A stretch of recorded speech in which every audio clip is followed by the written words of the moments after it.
Into the second round, Ms. McCarthy, a couple of things I'd like, given some of the comments that we've heard so far. It is true that cities, municipalities, states have, they can lose their Department of Transportation funds if they're not in compliance with the EPA. That is absolutely true. Do you agree with that? They can. They can.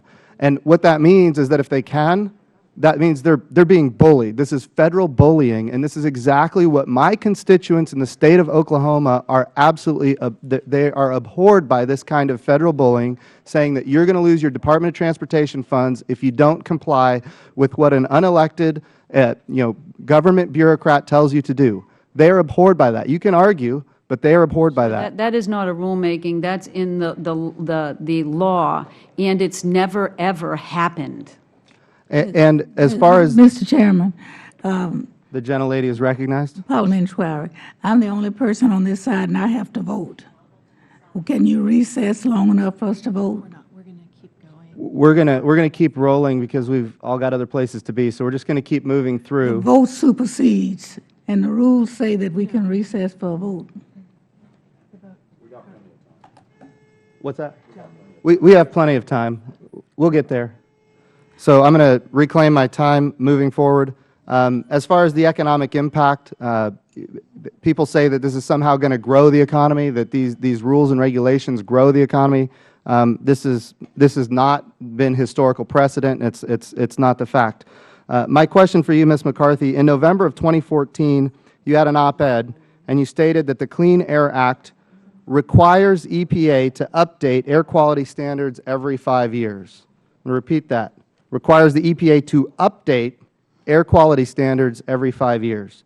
However, in your testimony today, you state that the Clean Air Act calls for the EPA to review the standards. Do you acknowledge there is a difference between update and review? No, I mean, you update it on the basis of science. So when you say review it, exactly the same level. when you or review could it and you change. do a cost-benefit analysis and you come to a determination, You don't do a cost-benefit analysis, can you keep the standards the same? Oh, yeah, absolutely. Okay. So you don't have to update the standards. You can review them and keep them the same. You agree with that? Just have them updated by current science. It could result in exactly the same standard. So when you're doing your advocacy, some of us are concerned that you're using different language than the language you use when you testify here. So when you did your op-ed in CNN Money and you said you have to update the standards, that's different than review the standards, which is what's required by law every 5 years. If you see it that way, sir, I'll try to be more careful. Okay. Thank you for that. We have heard testimony before this committee that your agency's proposed ozone NAAQS rule will be the most expensive regulation in American history. In light of the Supreme Court's ruling in Michigan versus EPA, when can we expect the EPA to withdraw its proposed ozone NAAQS rule, since economic costs were not properly taken into account and properly prioritized when formulating the rule? We will be moving ahead to finalize the rule no later than October 1st of this year by a court order.